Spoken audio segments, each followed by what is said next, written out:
The Garden of Abdul Gazasi. Written and illustrated by Chris Van Allsburg.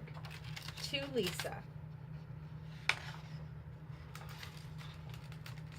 6 times Miss Hester's dog, Fritz, had bitten dear cousin Eunice. So when Miss Hester received an invitation to visit Eunice, she was not surprised to read, P.S. Please leave your dog home. On the day of her visit to Miss Hester, Miss Hester asked young aloud Mitz to stay with Fritz and give him his afternoon walk.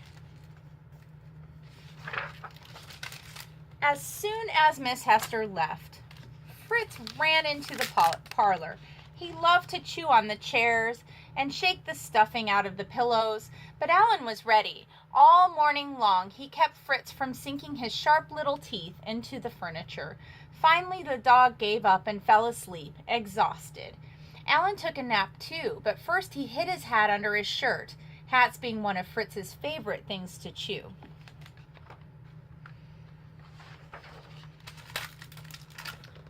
An hour later, Alan quickly awoke when Fritz gave him a bite on the nose. The bad-mannered dog was ready for his afternoon walk. Alan fastened Fritz's leash, and the dog dragged him out of the house. Walking along, they discovered a small white bridge at the side of the road. Alan decided to let Fritz lead the way across.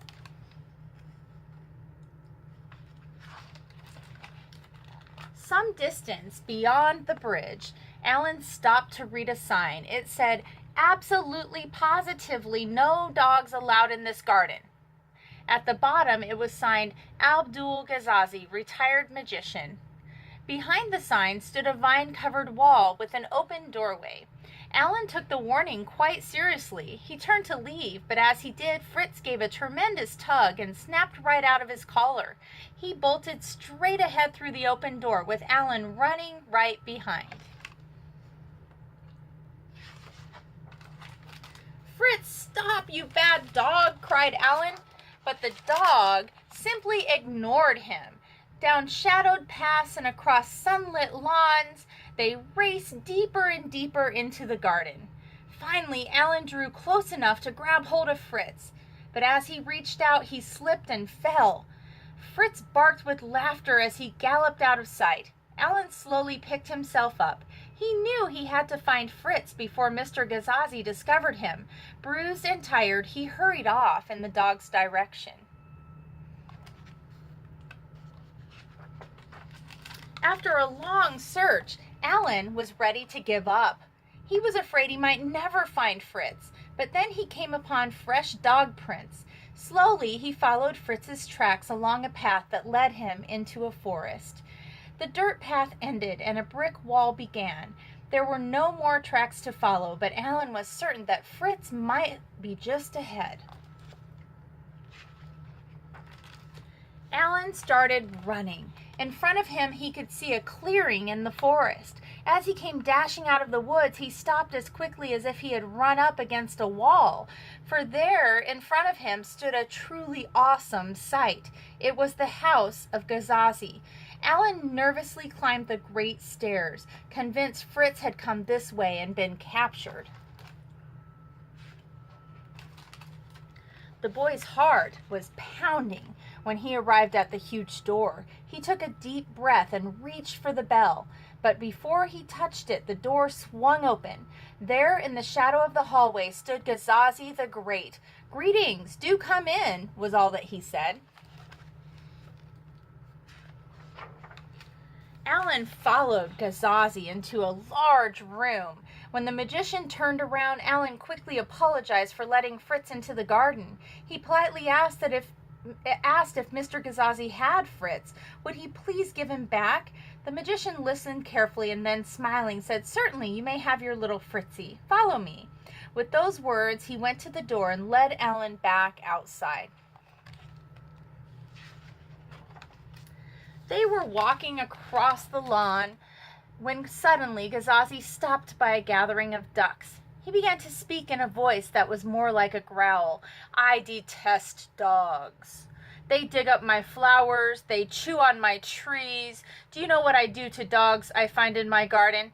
"What?" whispered Alan, almost afraid to hear the answer.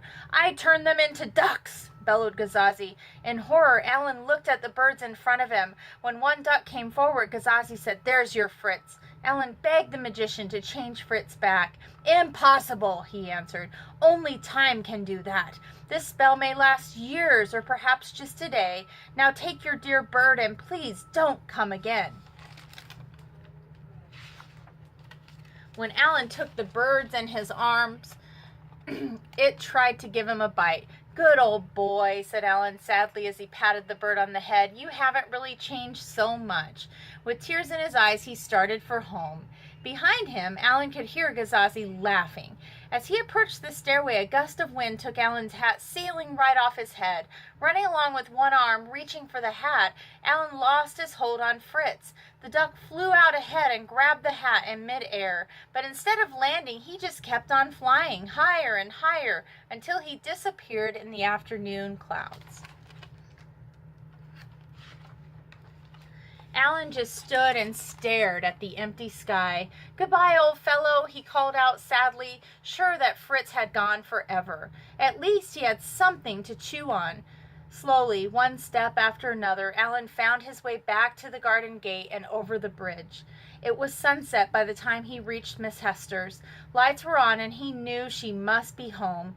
With a heavy heart, he approached the door, wondering how Miss Hester would take the news.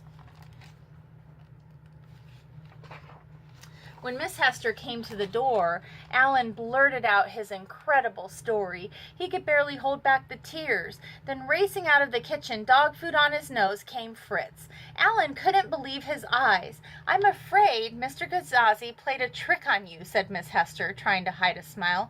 "Fritz was in the front yard when I returned. He must have found his own way home while you were with Mr. Gazasi. You see, Alan, no one can really turn dogs into ducks. That old magician just made you think that duck was Fritz." Alan felt very silly. He promised himself he'd never be fooled like that again. He was too old to believe in magic. Miss Hester watched from the porch as Alan waved goodbye and hurried down the road to go home.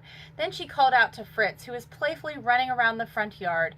He came trotting up the front steps with something in his mouth and dropped it at Miss Hester's feet. "Why, you bad dog," she said. "What are you doing with Alan's hat?" And that is the end.